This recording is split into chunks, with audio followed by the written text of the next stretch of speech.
On-the-scene coverage of ACC.14 is supported by Janssen Pharmaceuticals, Incorporated.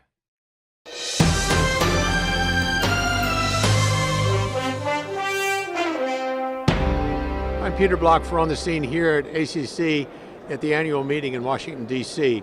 Reviewing the late-breaking clinical trials, and part of all this is the whole question of transcatheter aortic valve replacement. And there is a study as to whether or not this can be done safely in the cath lab rather than the hybrid OVAR.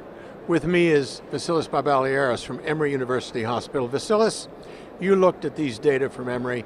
Tell me what you looked at and tell me what you found.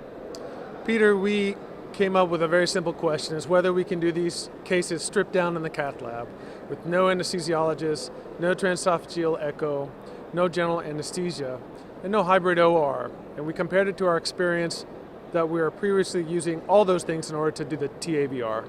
So the difference is really not necessarily a randomized trial, absolutely not, but a registry sort of in the past compared to your new stuff in the cath lab. What'd you find?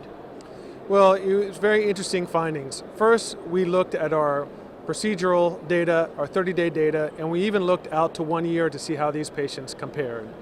At 30 days, the mortality was no difference. In fact, there were zero mortality at 30 days in the patients that were done in the cath lab. If you looked at paravalvular leak rates, they were similar and low, less than 5%. And out at 1 year mortality, there was no differences between the two groups.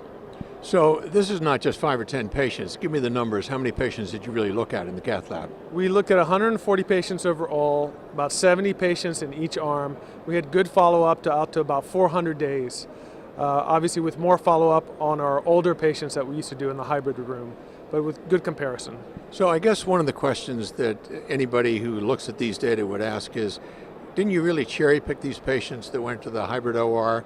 The higher risk ones went there and the lower risk went to the cath lab. How would you respond to that? So it's a very good question. In May of 2012, when we made the decision to move to the cath lab, we transitioned almost all patients. So within a month or two, 95% of all the patients that were coming in transfemoral were done in the cath lab. Currently, we do 96% of all our transfemoral TAVR in the cath lab. So these were very sick patients. Actually, they looked very similar on the demographic evaluation compared to standard. So not necessarily sicker patients went to the hybrid OR. You can say that with certainty. I can definitely say that with certainty. I'll tell you that there probably are some limitations. There are some people that were morbidly obese with severe lung disease that we could not get to lay flat. Those were few and far between. The vast majority can be done awake in the cath lab. So for the cardiology groups out there that are thinking of starting TAVR, have a good cath lab group, what would you tell them? It can be done easily, should be carefully selected. What would you say? I think there's a few milestones you have to meet before you go into the cath lab. One, you have to have a lot of experience with TAVR and dealing with patients awake doing high-risk balloon aortic valvuloplasty.